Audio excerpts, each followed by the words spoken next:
Dando início à sessão do plenário do Tribunal Regional Eleitoral do Rio Grande do Sul, inicio saudando aos eminentes colegas, desembargador Silvio Ronaldo Moraes, desembargador Gerson Fischmann, desembargador federal Thompson Flores, desembargadores Amadeu Butelli e Oyama Moraes, e especialmente o nosso queridíssimo vice-presidente e corregedor eleitoral, o grande amigo Francisco José Meix.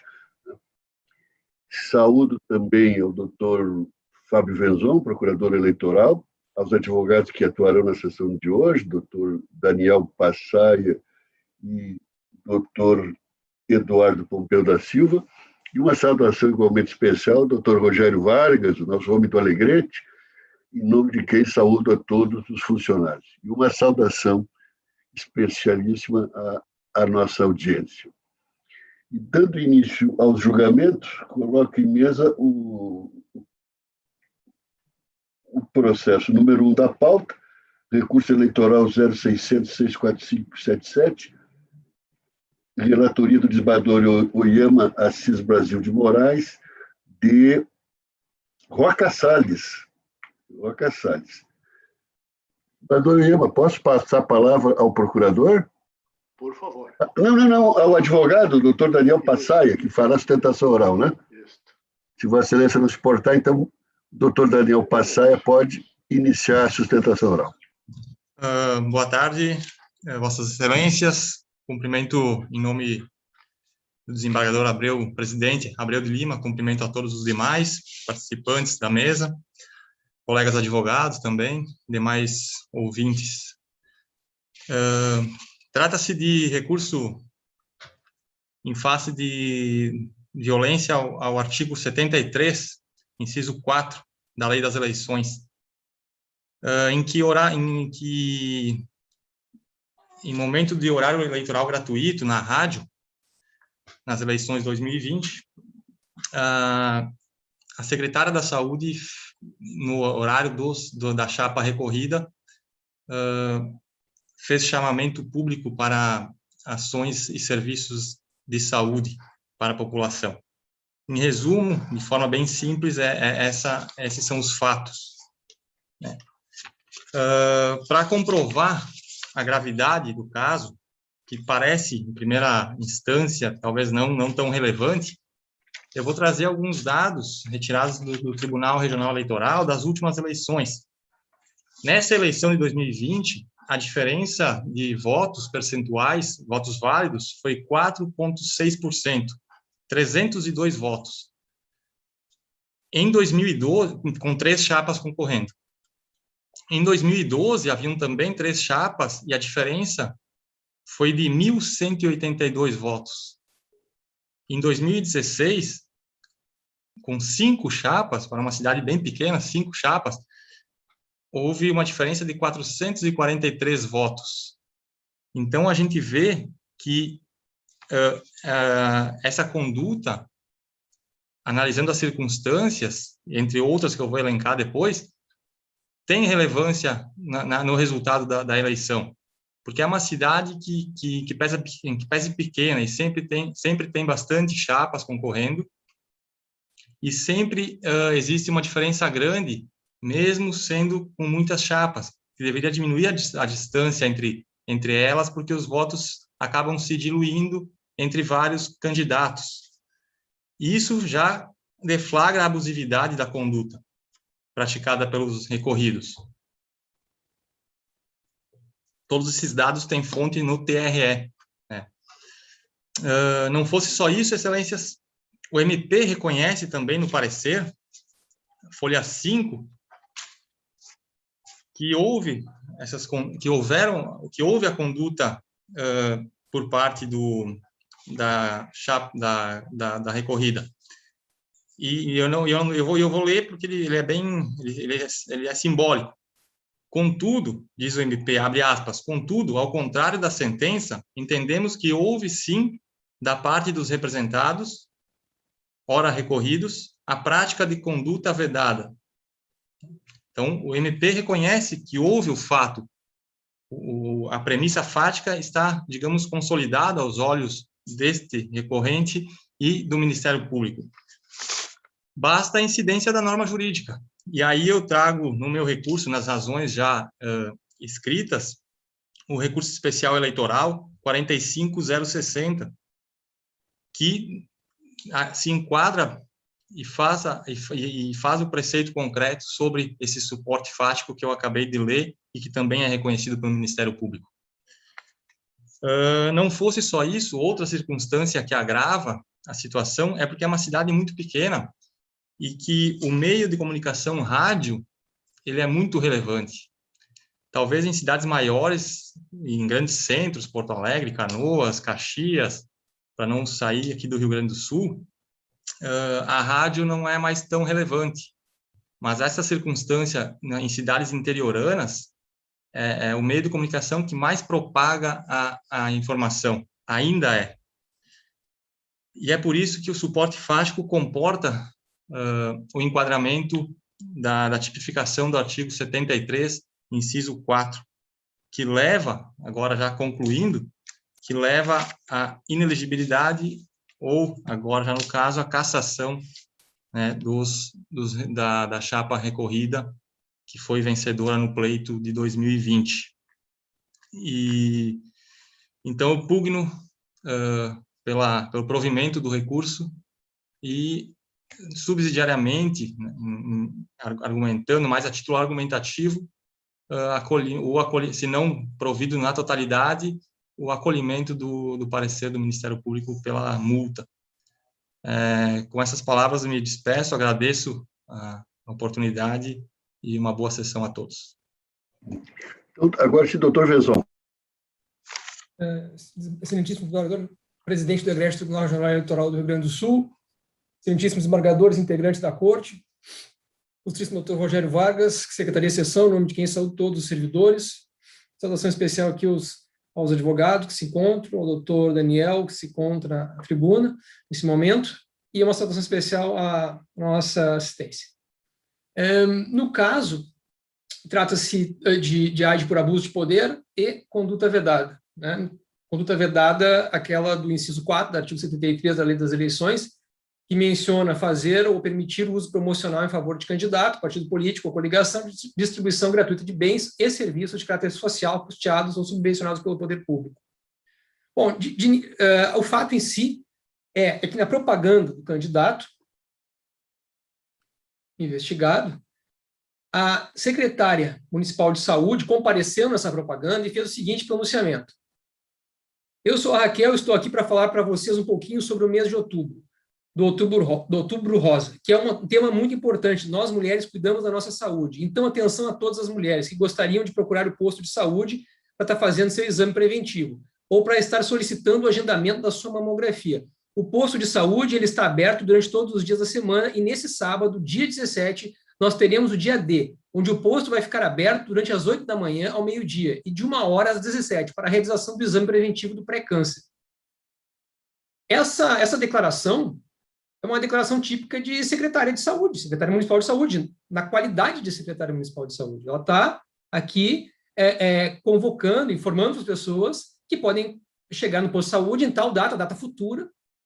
É diferente quando na propaganda se vem um candidato e fala do que ele já fez, né? Aí a gente não fala em promoção pessoal porque ele está simplesmente mostrando o que ele fez, ele tem o direito de fazer. Agora, não pode haver essa confusão entre propaganda eleitoral e administração pública, misturar as duas coisas.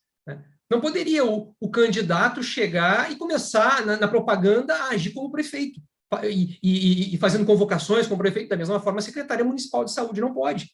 Né? Porque aí sim, em relação a esse importante serviço de saúde relacionado ao Outubro Rosa, que mesmo que ele tenha um caráter nacional, ali ele está sendo prestado pelo município de maneira gratuita, então está sendo prestado pelo município, e o mais importante é que, ao fazer isso na propaganda eleitoral, está vinculando ao candidato. Não vinculando ao prefeito, mas vinculando ao candidato. Porque a propaganda eleitoral é do candidato, não é do prefeito. É do candidato. E ali está vinculando a propaganda eleitoral. Está na propaganda eleitoral. Teve afirmação, mas até perderam tempo fazendo uma coisa que é positiva. É claro que o Outubro Rosa é positivo, mas não é perder tempo. é vincular um serviço público gratuito importante com a propaganda eleitoral. Aí você tem a promoção pessoal do candidato vedada pelo inciso 4 do artigo 73. Não vimos, contudo, abuso de poder. Por quê? Porque a configuração do abuso de poder pressupõe o prejuízo da normalidade e da legitimidade do pleito. E aí não tem essa dimensão, esse fato não tem dimensão para prejudicar a normalidade e a legitimidade do pleito. Então não tem abuso de poder. Mas tem conduta vedada, promoção pessoal de candidato. Quem for receber esse serviço vai estar vinculando, ainda que subliminarmente, na cabeça a propaganda do candidato. Não é um ato do prefeito, é um ato administrativo.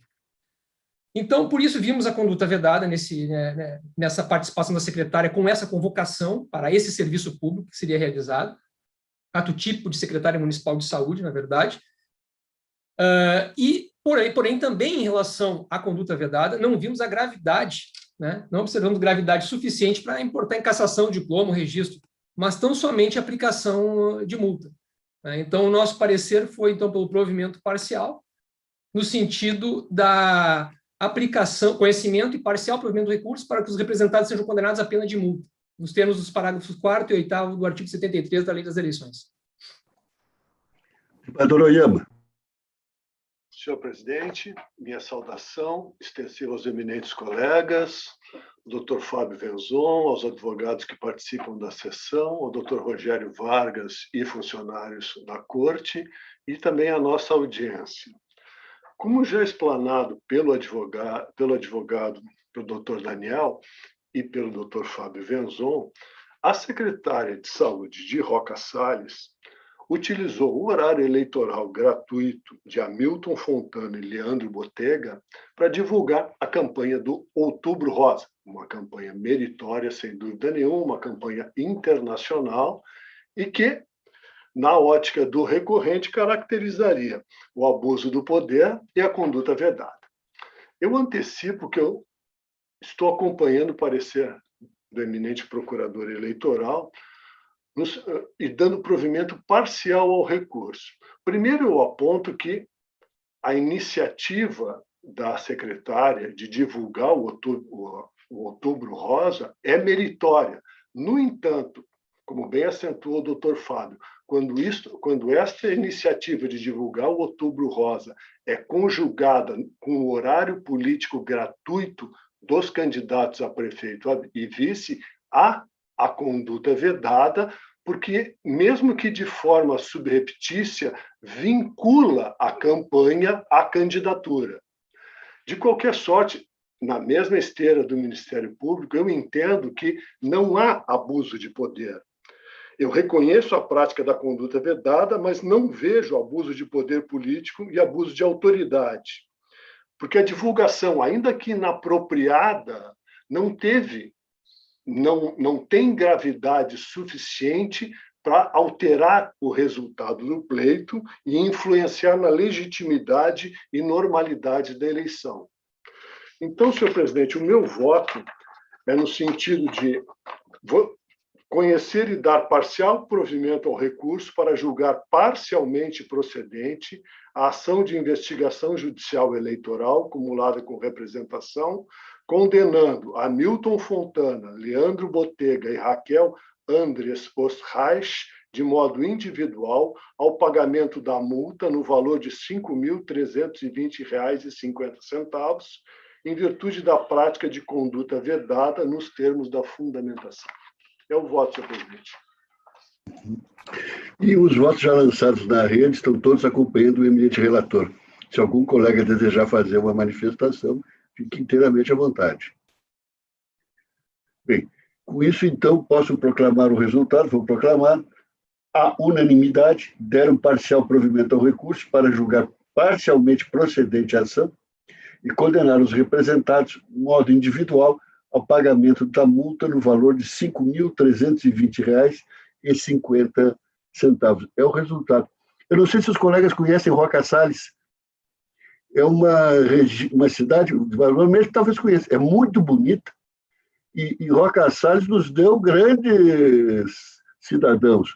Não é? Um deles, o famoso Elton Fertensheifer. Meu caro presidente. Grande jogador. Meu caro presidente. Grande jogador e político. Meu caro presidente, Permite? Sim, Roca Salles é do encontro do presidente Júlio Roca com o presidente Campos Salles. E é a terra da nossa querida colega, que presidiu o Tribunal Regional Eleitoral, desembargadora Marilene Bonzanini. isso. Não, filhos de E também terra, Fazenda Loma, terra onde nasceu o grande centro-médio tricolor, que depois se bandiou para o Internacional. No momento de fraqueza. No momento de fraqueza. Mas Roca Salles também. O termo bandiou está um pouco excessivo aqui. Não está excessivo, está preciso. Foi a minha primeira escrivã, a doutora Maria Cunigunde Posa. Sim. Mãe do desembargador Pedro Posa. Mãe do desembargador Pedro Posa. Isso. E o finado marido foi prefeito de Roca Salles. Pai do desembargador Pedro Posa. Oi? Ela foi escrivã em Estância Velha. Em Estância Velha. Sim, desembargador Butelli. Acho que em Estância Velha ela foi posteriormente, né, escrivã? Acho que encerrou a carreira lá. Foi comigo em 77.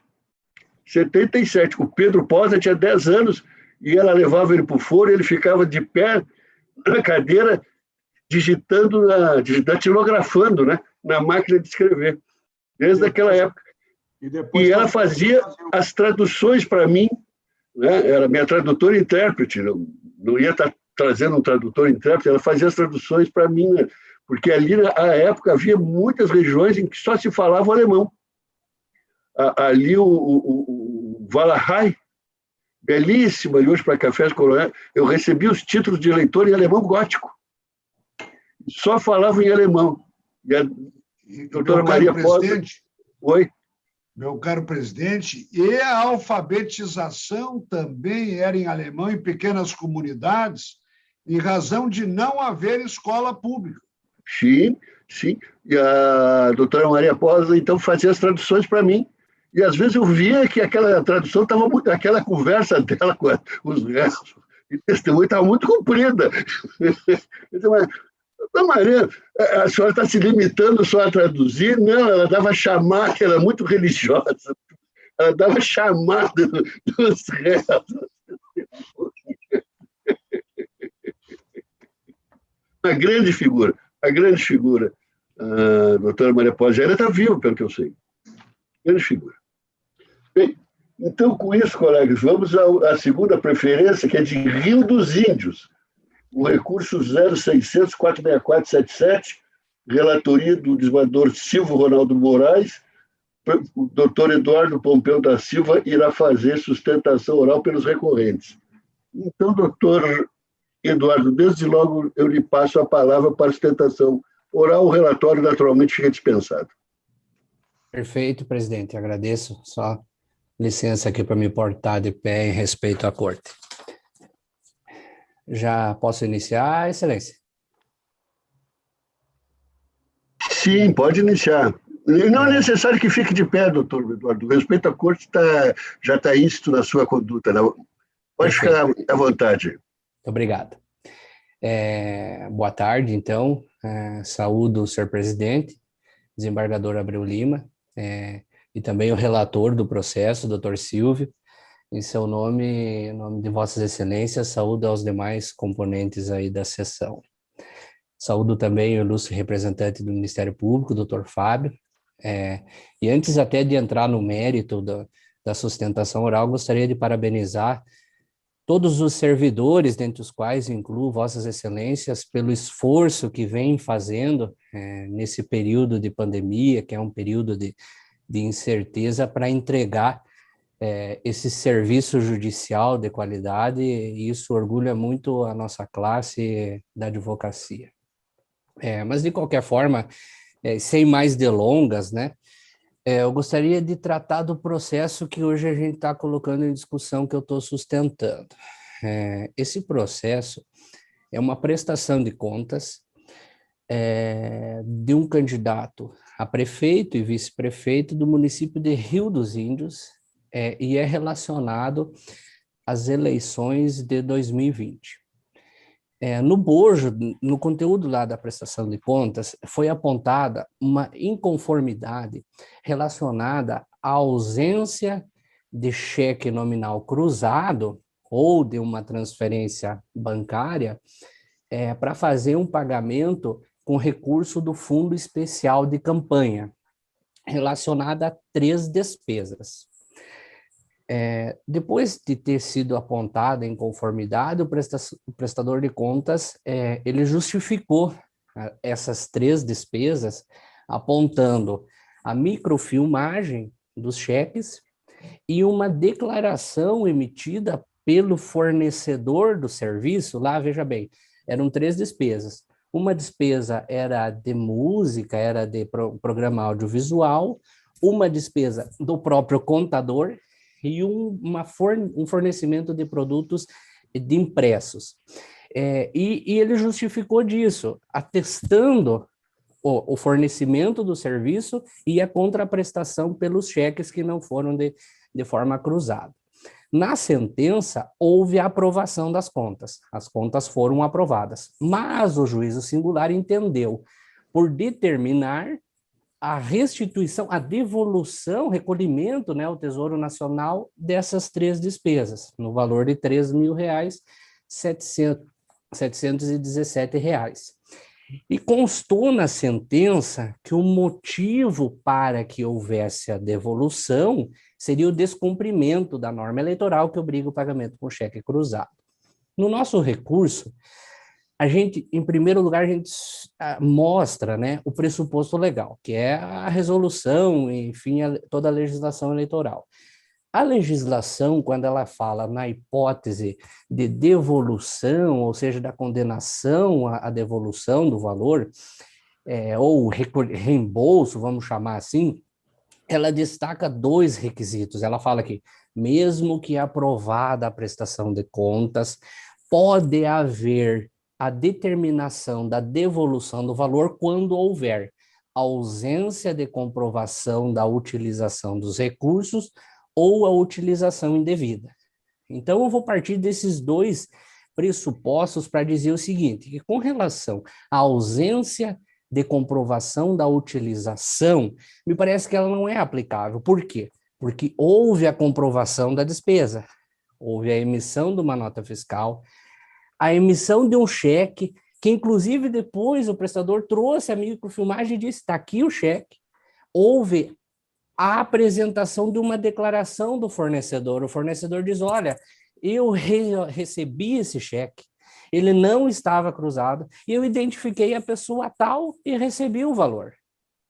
Então, com relação à comprovação do uso e que ele foi no sentido daquela despesa, me parece que ela não se aplica. Então, a gente só resta a utilização indevida.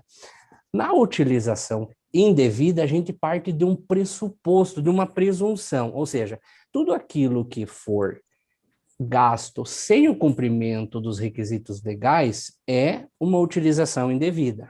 Mas, inclusive, esse é o sentido da sentença. A sentença fala: os recursos do Fundo Eleitoral de Financiamento de Campanha usados de forma irregular devem ser recolhidos.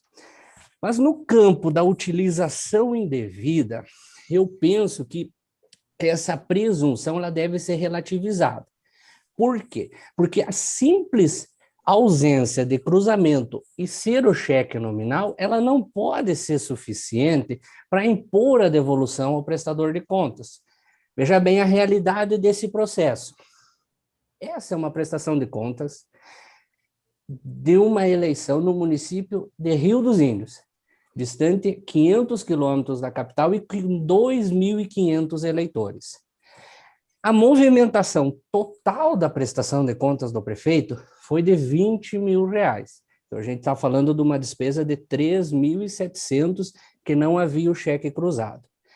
A gente percebe também que do candidato não há má-fé.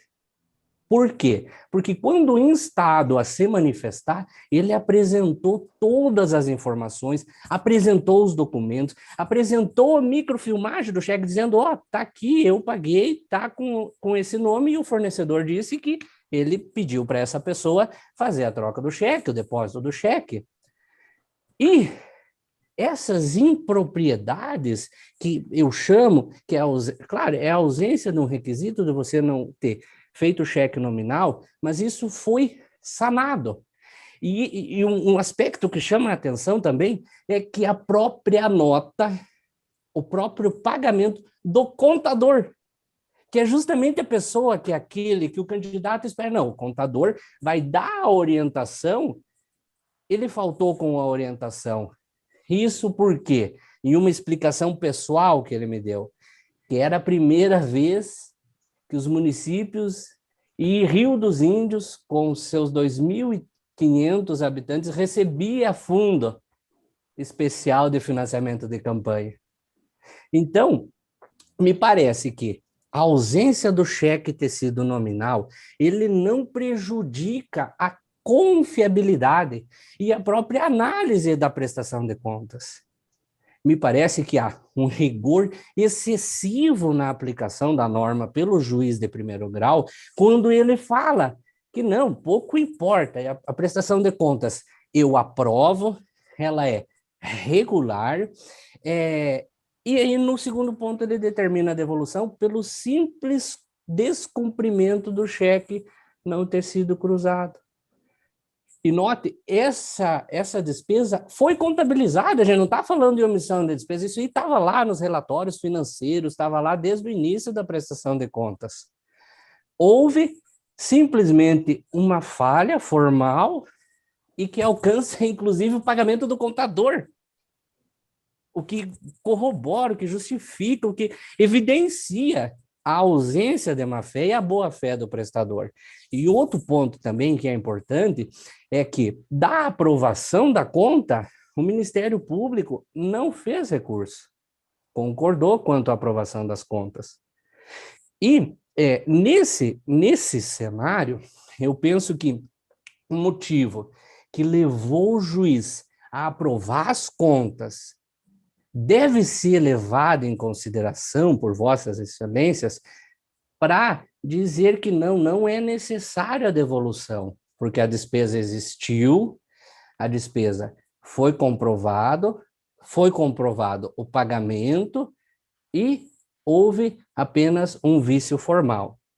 Inclusive, nesse ponto, quero destacar, já finalizando um pedaço da sentença, cabe referir que os demais requisitos legais foram todos atendidos pelos candidatos e que os valores recebidos foram movimentados em conta bancária específica, sendo apresentados os respectivos documentos fiscais relativos às despesas contratadas, de maneira que a falha não é suficiente para comprometer a integridade e a confiabilidade das contas, sendo uma medida desproporcional desaprová-las. Então, nesse sentido, já agradecendo a atenção, eu peço o provimento do recurso para afastar o recolhimento, a devolução para o Tesouro dos valores relativos a essas três despesas. Agradeço. Doutor Verzon. Senhor presidente, renovando as saudações, uma saudação aqui, especialmente ao doutor Eduardo, que se encontra na tribuna. Bom, no presente caso, nós temos cheques que foram... Nós estamos falando de recursos públicos, recursos do Fundo Especial de Financiamento de Campanha. O candidato arrecadou um total de R$20 mil, né? Também de recursos que não são recursos do FEFC, mas a unidade técnica verificou irregularidade em relação a esses recursos relacionados aos recursos públicos. Então, presumo que porque nós temos um artigo na resolução, artigo 38, que menciona a forma como deve se dar os pagamentos nas eleições. E a gente vê ali exatamente uma intenção do Tribunal Superior Eleitoral, quando edita essa resolução, de assegurar a rastreabilidade dos recursos. A resolução das eleições de 2018, o artigo 40, ele falava somente em cheque nominal. Essa resolução agora para as eleições de 2020, o TSE acrescentou cruzado, cheque nominal e cruzado. Nós estamos vendo que o TSE, que pese muitas vezes haver alguma jurisprudência em outro sentido, mas assim, nós estamos vendo que nas resoluções editadas pela Corte Superior, ele está preocupado com a rastreabilidade do recurso, né? E isso vale para qualquer tipo de recurso, mesmo recursos privados que cheguem na campanha. Mas aqui nós estamos falando de recursos públicos, então é mais grave a situação. Nós temos alguns casos, alguns processos, em que ainda há o cheque nominal ao fornecedor. Está lá, o fornecedor é tal, cheque nominal, só que esse fornecedor não deposita na sua conta, né? E por quê? Porque o cheque não foi cruzado. Então, nós temos algumas situações que pelo menos é colocado o nome do fornecedor no cheque. Mas aqui nesse processo é mais grave, porque nem o nome do fornecedor foi colocado no cheque. Os cheques que estão juntados ali no processo, eles estão nominais a outras pessoas. E aí veio o fornecedor com uma declaração ali, alguém, por exemplo, representando uma empresa que era fornecedora, que também nós não temos contrato social da empresa para saber se aquela pessoa é o representante da empresa ou não, enfim. Mas vem a declaração dizendo, recebi esse recurso e repassei para fulano de tal para descontar na agência. Os 3 fornecedores repassaram para terceiros para descontar na agência. Né?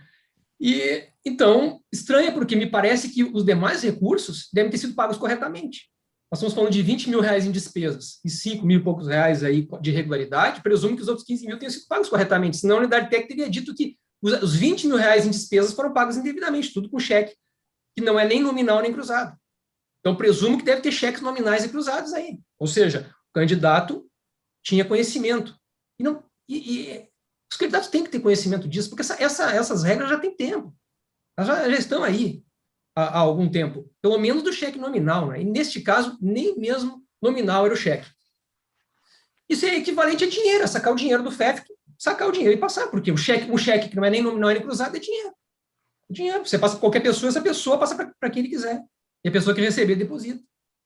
Então, a mesma coisa é sacar dinheiro público do banco e passar para alguém, e aí depois vem a declaração, aí depois vem a nota fiscal. Mas é aquilo que a gente menciona. Para que existe essa regra, então? Se ela não tem nenhuma utilidade, se descumprir ela não significa nada, significa apenas uma aprovação com ressalva, mas o recurso é tido como gasto corretamente, o recurso público é tido como gasto corretamente, por isso não se determina que se devolva, se interpretar dessa maneira, qual é a utilidade? É melhor tirar esse dispositivo, porque senão a gente fica dentro daquela questão que o Marcelo Neves, o constitucionalista, fala da legislação álibi. A legislação álibi é aquela que busca fazer com que o país seja conhecido perante outros, né, como um país que é preocupado, por exemplo, com o meio ambiente, com a transparência. Eu tenho um código florestal, só que o código florestal não é aplicado. Mas ele é um álibi, eu tenho o código florestal. Eu tenho uma legislação eleitoral que se preocupa com a transparência, com a rastreabilidade. Temos aqui o artigo 38, o artigo 40, mas ele não é aplicado. Ele, no máximo, gera uma aprovação com ressalvas, mas o recurso, a pessoa... O objetivo de uma norma como essa é garantir uma arquitetura que dificulte a fraude. Como eu mencionei, é muito mais difícil você conseguir uma gráfica que vá emitir nota fiscal para diversos candidatos quando o dinheiro entra na conta da gráfica. Porque aí você vai ter Receita Federal, essa gráfica vai ter tido uma receita que depois ela tem que comprovar que ela perante o fisco estadual, enfim, que ela adquiriu material suficiente para produzir aquilo ali, a coisa complica. Então, o artigo 40, ele objetiva complicar um pouco. Não vou dizer que ele vai impedir ilícito. Não vou dizer que ele vai impedir ilícito. Não, mas ele complica um pouco. Cria-se uma arquitetura para dificultar o ilícito. Não é? Essa arquitetura criada para dificultar o ilícito, ela só vale ser aplicada, senão é legislação álibi. Então, neste caso aqui, é como nós estamos dizendo, não tem nem... O cheque não é nem nominal. É o mais grave de todos, nem nominal. Então, não é nominal, não é cruzado. Né? Nós temos a resolução que está recrudescendo, a resolução de 2020, ela busca um rigor maior, uma transparência, a rastreabilidade, que se deposite transferência eletrônica ou cheque nominal cruzado, para que a gente saiba que aquela pessoa que emitiu aquela nota fiscal, que emitiu aquela declaração dizendo que aquele gasto teve finalidade eleitoral, aquela pessoa realmente foi ele que recebeu o recurso, porque aí isso corrobora aquela declaração dele. Na verdade, o receber o recurso corrobora a declaração feita pelo fornecedor, corrobora a nota fiscal do fornecedor. Esse é o objetivo de você ter as duas pontas amarradas, e não apenas uma só. Então, com essas considerações, nós entendemos que aqui houve descumprimento frontal à regra do artigo 38, que retira credibilidade as próprias declarações e notas fiscais, no sentido de que, efetivamente, esse recurso do FEF foi para uma finalidade eleitoral. Então, não temos aqui certeza da utilização do recurso público para finalidade eleitoral. Então, estamos opinando aqui pela manutenção da sentença nesse ponto, entendendo que deve haver a desaprovação, porque o percentual é de 18,58%, mantido, então, além de serem recursos públicos, obviamente, e também mantida a obrigação de recolhimento ao Tesouro. Presidente, só 2 questões de fato, não sei se o senhor me permite, muito Claro. rapidamente. Claro. A primeira situação é que houve a emissão da nota fiscal. Então, não há que se falar em crime eleitoral, nem tentativa de burlar a confiabilidade da prestação de contas. A gente está falando só na ausência, na forma que foi pago. Segundo ponto, o procurador pediu a desaprovação das contas, mas isso não foi objeto de recurso, né? Não, desculpe, eu vou fazer uma ressalva. Desculpe, perfeito. doutora. Eu coloquei, contudo, ausente recurso no ponto. Eu mencionei no meu parecer. É isso verdade. Até eu vinculei na minha sustentação, que não Isso, houve não, recurso. Só nesse não, é ponto. verdade. Agradeço, a juíza ou o juiz, enfim, aprovou as contas com ressalvas. Aí eu mencionei. Seria o caso de desaprovação, contudo, ausente recurso no ponto, mantém-se a aprovação com ressalvas. Então, o parecer Perfeito. é pelo conhecimento de desprovimento do recurso. Perfeito. Desembargador Silvio. Excelente presidente, boa tarde a todos. A saudação, renova as saudações já feitas a todos os senhores, ao culto procurador, doutor Fábio, com a sua convicção e a clareza na exposição das suas ideias. Minha saudação ao doutor Eduardo, pela sustentação muito tranquila, muito precisa quanto aos elementos trazidos aos autos. Na pessoa do Dr. Rogério, minha saudação a todos os integrantes da casa. Minha saudação também ao Dr. Daniel Ângelo, que continua nos acompanhando na sessão. E minha saudação a todos aqueles que nos ouvem. O tema é muito interessante e o tema, na verdade, eu quero antecipar que o meu voto é no sentido de dar provimento ao recurso. E chamo a atenção dos integrantes do Pleno, porque é raro nós divergirmos do culto procurador eleitoral Dr. Fábio. E eu, nesta hipótese, estou divergindo. E, se mantido o voto, nós estaremos também mudando a orientação do tribunal. Eu vou inverter a maneira pela qual eu escrevi e desenvolvi a ideia no acórdão, né, que todos já tomaram conhecimento, para começar falando no paradigma e da maneira como nós votávamos nas eleições de 2018. Vejam bem, e o posicionamento que vai ao encontro da sustentação feita pelo Dr. Fábio, no Pleno, ele foi inaugurado por uma decisão do desembargador Vilarinho. E esta decisão do desembargador Vilarinho, em 9/12/2019. E eu transcrevo no meu voto o acórdão do desembargador Vilarinho, que eu e todos os demais, a unanimidade, aprovamos e adotamos essa orientação. Vejam bem, nas razões de decidir o voto do desembargador, Vilarinho coloca o seguinte: formado o entendimento unânime deste tribunal, no sentido de que a comprovação da devida utilização dos recursos do fundo partidário ou do Fundo Especial do Financiamento de Campanha abrange a adequada e suficiente demonstração pelo candidato de cada uma das etapas da realização dos gastos, quais sejam: a arrecadação, para a qual a normatização condiciona o uso de operação capaz de atestar a origem dos recursos. B, a contratação. Vejam bem, que demonstra a existência e o objeto do gasto por meio de apresentação de nota fiscal ou de outros documentos subsidiários, conforme o caso.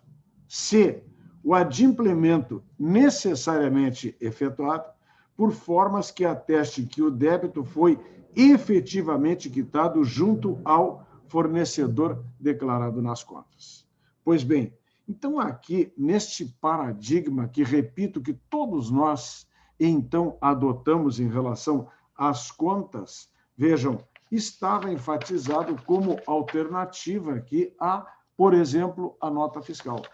O que nós temos neste processo? Bom, eu digo aos senhores que esta decisão paradigmática e este entendimento do tribunal, que até então vimos mantendo, ele foi alterado pelo TSE.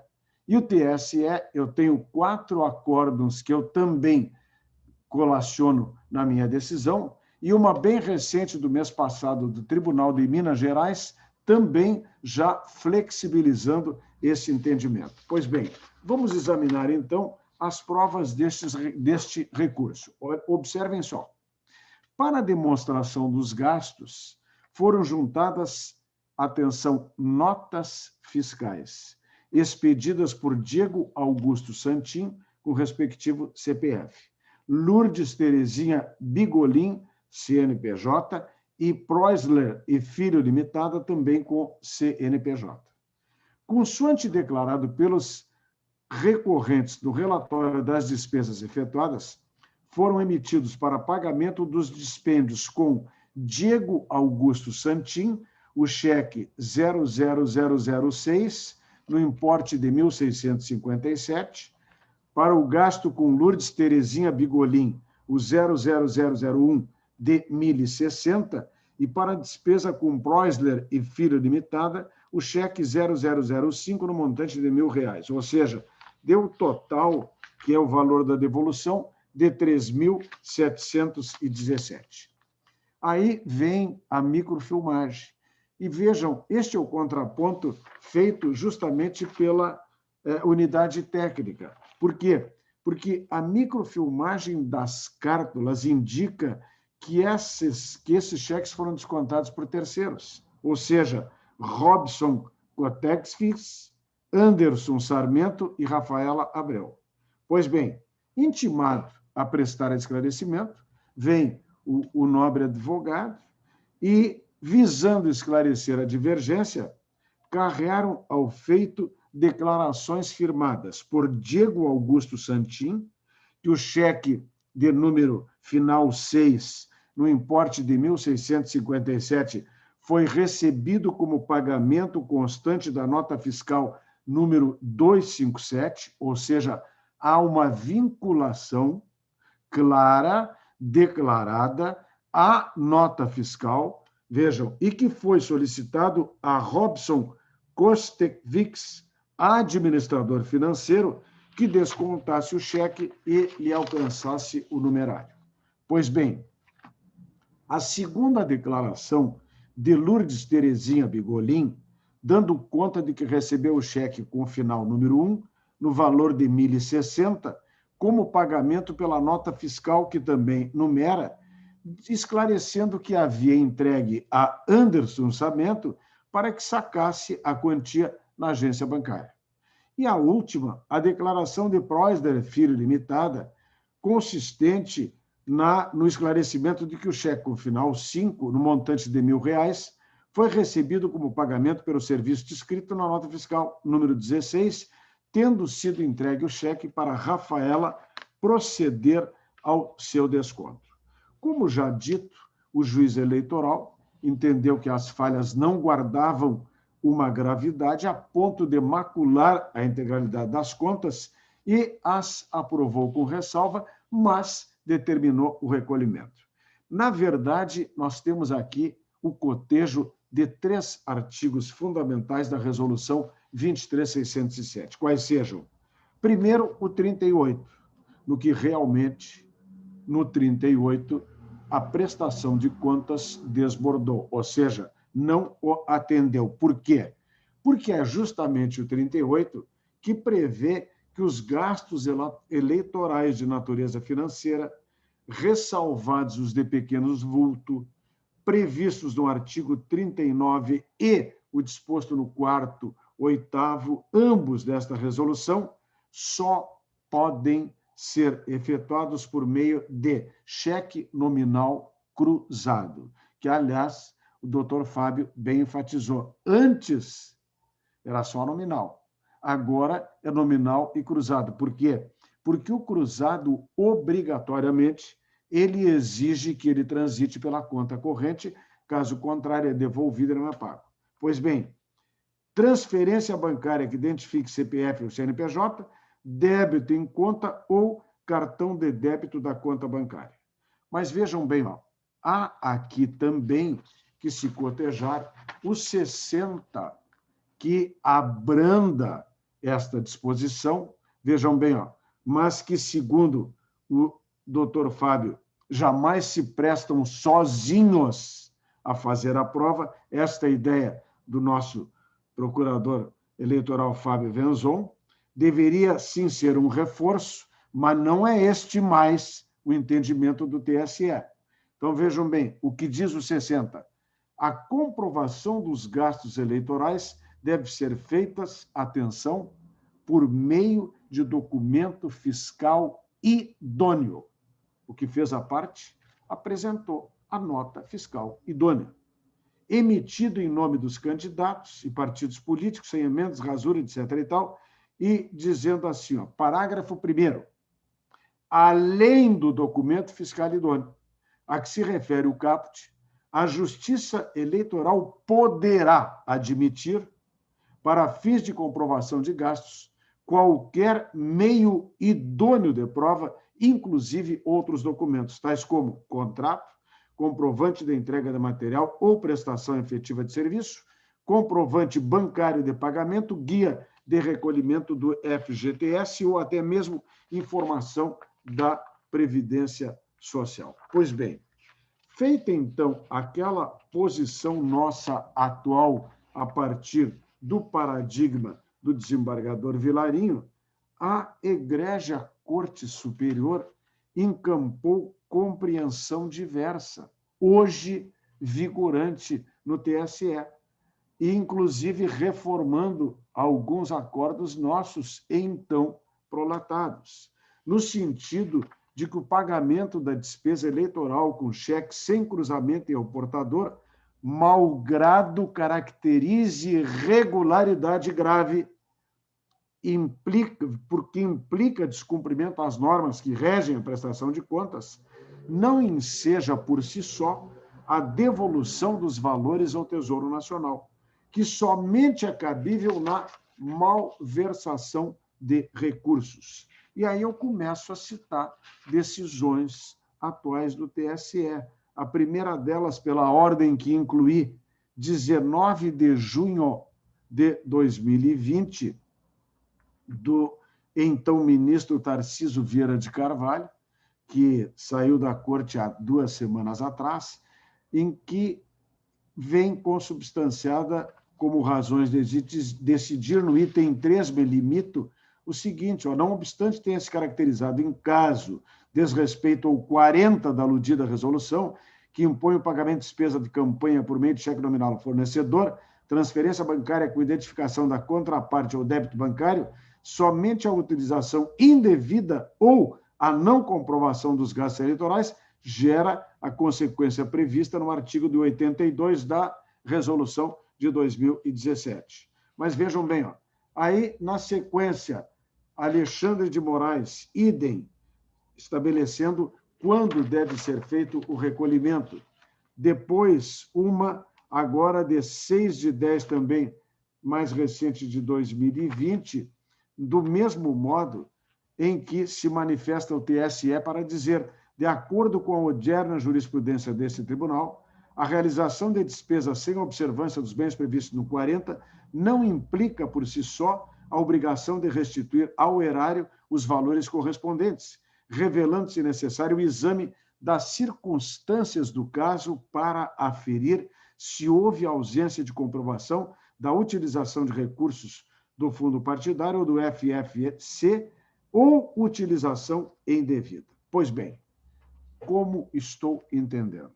Eu estou entendendo, pelo exposto e pelo cotejo que fiz com a emissão das notas fiscais, com o zelo do esclarecimento que demonstrou o encadeamento entre quem foi designado para buscar os valores e efetivamente demonstrando ao meu sentir, com respeito a quem pensa em contrário, eu estou entendendo, né, até ratificando aqui a sentença, e em harmonia com a atual jurisprudência do TSE, vejam bem, que inclusive também faço referência ao 79, parágrafo 1º da atual resolução, que ratifica que só ante a ausência da comprovação da utilização ou da utilização indevida é que se deve dar, sim, o recolhimento. Eu termino colacionando um recentíssimo julgado de Minas Gerais, Tribunal de Minas Gerais, de 17 de maio de 2021, que diz exatamente aquilo que eu me convenci, tal como estou decidindo. Não obstante os pagamentos dos gastos de campanha tenham sido feitos de forma irregular, não há como entender que as despesas não foram realizadas. A candidata juntou os autos, farta documentação e recibos de pagamento. No nosso caso, notas fiscais. Vejam bem, firmados pela prestadora de serviço, havendo que se presumir pela sua boa-fé e pela legalidade de destino dos recursos, embora o repasse de cheques não cruzados a terceiros não favoreça a transparência das contas apresentadas. Pois bem, com o acendrado respeito a quem entende de modo diferente, o meu voto é pelo provimento do recurso interposto por Flávio Golim e Vanderlei Adílio Antunes Pinto para, mantendo a aprovação com ressalva das contas, como já consubstanciado, não houve recurso a esse respeito, mas estou votando para afastar a determinação de recolhimento de valores ao Tesouro Nacional. É como voto, senhor presidente. Muito bem. Eminentes colegas, a rigor, na sequência, seria o desembargador Silvio, mas anteriormente o desembargador Oyama já manifestou que ia pedir vista. Pergunto se o desembargador Oyama confirma que vai pedir vista? Perfeitamente, senhor presidente. Sim, sim, já. O desembargador Thompson já sei. O desembargador Gerson aguarda o pedido de vista do... Aguardo, excelência. O desembargador Butelli também? Aguardo, presidente. O desembargador Mexe também. Tá. O desembargador Thompson já lançou a declaração de voto. Eu creio que vai reiterá-la, né, desembargador Thompson? Sim, senhor presidente. Eu me associo aos cumprimentos já feitos, em especial ao nobre advogado, ao doutor representante do Ministério Público, mas tendo em vista, inclusive, que o meu período está se encerrando, senhor presidente, e eu já tenho a declaração de voto, eu já distribuí aos eminentes colegas, e o meu voto acompanha integralmente o eminente relator, quero parabenizá-lo pelo seu voto, e dando provimento também ao recurso e afastando essa necessidade do recolhimento do recurso ao Tesouro. Faço também uma análise dessa jurisprudência do TSE, e nesse sentido, de modo que, então, os colegas irão compreender naturalmente o fato de não aguardar o pedido de vista, tendo em vista, inclusive, que o meu período já está se encerrando. Então, senhor presidente, eu acompanho o eminente relator com o voto que já apresentei. Presidente, Sim. Eu estava com o microfone fechado, eu estou querendo destacar também, lhe cumprimentar os eminentes colegas, destacar a qualidade do trabalho do doutor Eduardo Pompeu da Silva, do doutor Fábio Veison e do relator, o desembargador Silvio Ronaldo de Moraes. E eu estou aguardando o pedido de vista do desembargador Oyama Assis Brasil de Moraes. Então, proclamando o resultado provisto por hora, após votar o relator, dando provimento ao recurso para, mantendo a aprovação das contas com ressalvas, afastar a determinação de recolhimento de valores ao Tesouro Nacional, o que foi acompanhado pelo desembargador Thompson Flores, pediu vista ao desembargador Oyama de Moraes. Os demais julgadores aguardam o voto vista, ficando suspenso, então, o julgamento que retomaremos em breve. E manifestando aqui também meus elogios, tanto ao trabalho do advogado quanto do procurador, e o voto do desembargador Silvio e do desembargador Thompson, que já lamento, né, que vai nos deixar aqui com deixar inteiro, né, mas porque vai continuar vinculado à casa aqui. Bem, colegas, nos demais processos há unanimidade já manifestada e eles se alinham com o parecer ministerial, Pergunto se posso proclamar os resultados, então. Então, o 3 da pauta é o 0600 48789, desembargador Francisco Meixo, de Maquiné. O resultado é por unanimidade negaram provimento ao recurso.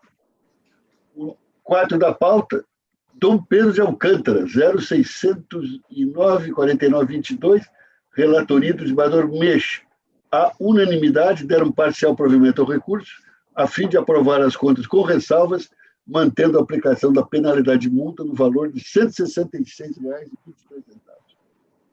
O 5, 0600 566 87, Barracão, desembargador Meixo, o relator, a unanimidade conheceram em parte do recurso e no que é conhecido, negaram-lhe provimento. O 6, desembargador Silvio Moraes, recurso 0600 258 58, Quaraí, a unanimidade negaram provimento ao recurso.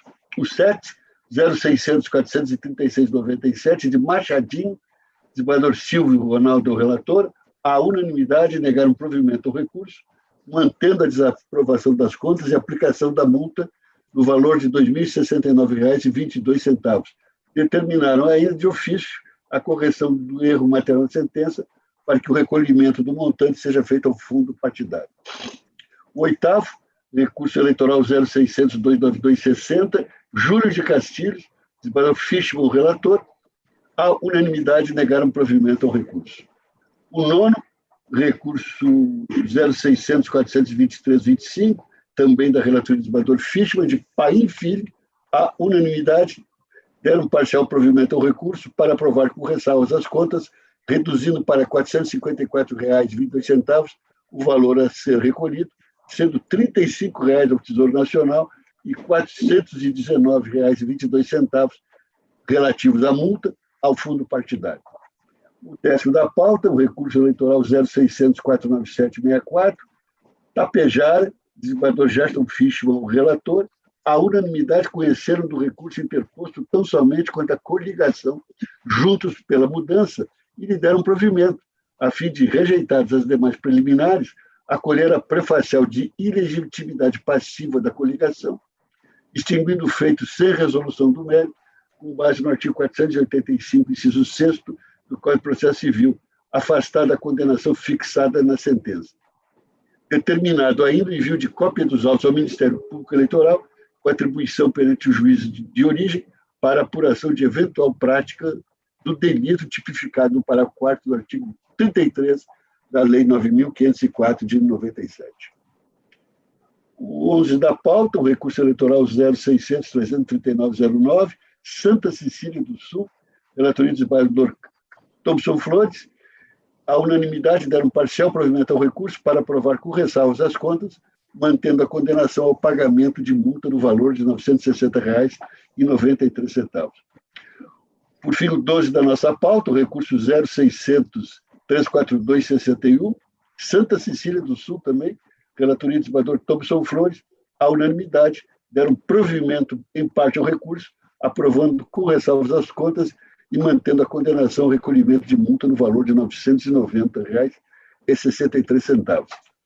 O 13 da pauta, recurso eleitoral 0600 498 40, Santos Expedito do Sul, relatoria do desembargador Amadeu Butelli, a unanimidade deram parcial provimento ao recurso ao efeito de aprovar com ressalvas as contas, mantendo a determinação de recolhimento da quantia de R$ 130,00 ao Tesouro Nacional.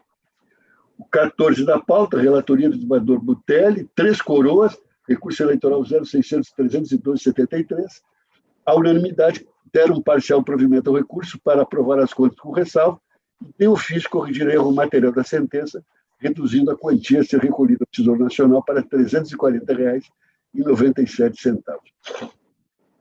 O 15 da pauta, relatoria do desembargador Oyama, recurso eleitoral 0600 415 24, Tupanci do Sul, e o resultado é a unanimidade negaram provimento ao recurso.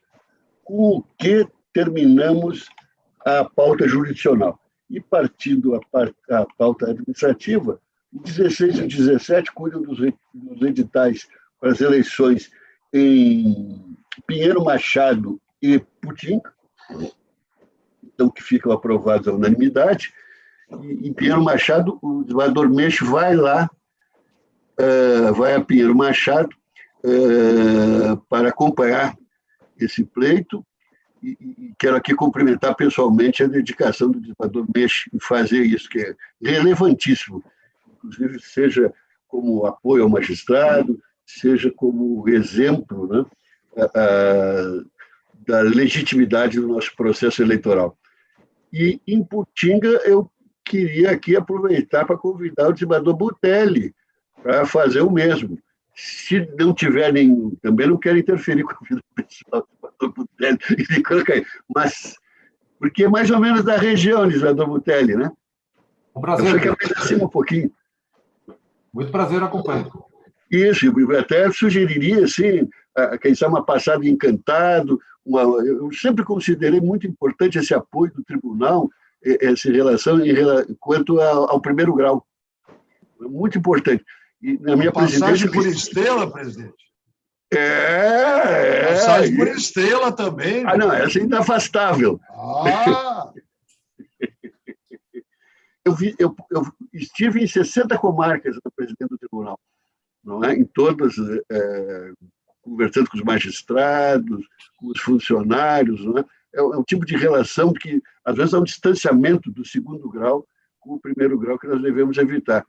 O desembargador Aquino me ganhou, mas eu já disse, ele foi fraude, porque ele chegava a visitar 3 comarcas um dia. Assim também não dá. Eu ia uma por dia, parava. E o desembargador Aquino era rapidinho, como sempre. Você era inquietude rubra? Por aí, por aí. Bem, os seguintes, desembargador Menche, o 18 e o 19 são 18, 19 e 20, os 3 são de relatoria de Vossa Excelência. Então, eu estou indicando a soledade, a doutora Mariana Bezerra Salamé, sugerindo, né, que os senhores aprovem. No outro é Gravataí, a doutora Solange Moraes. Capão da Canoa, o doutor... Aqui eu acho que tem alguma coisa imprecisa. É o doutor Ivan Chaves. Doutor Ivan Fernandes de Medeiros Chaves. Isso. Juiz de Triunfo, muito tempo. Capão da Canoa. E Bagé, a doutora Paula Machado Abeiro Ferraz. Isso. E todos estão de acordo, né? Submetendo aos senhores. São os 4 expedientes. E fica assim aprovado. O desembargador Silvio já está convocado para Dom Pedrito, né? Terá a hora de Dom Pedrito. Criaremos o cavalo e iremos. Aí vamos ver o prestígio do desembargador Silvio lá, o que ele deixou lá.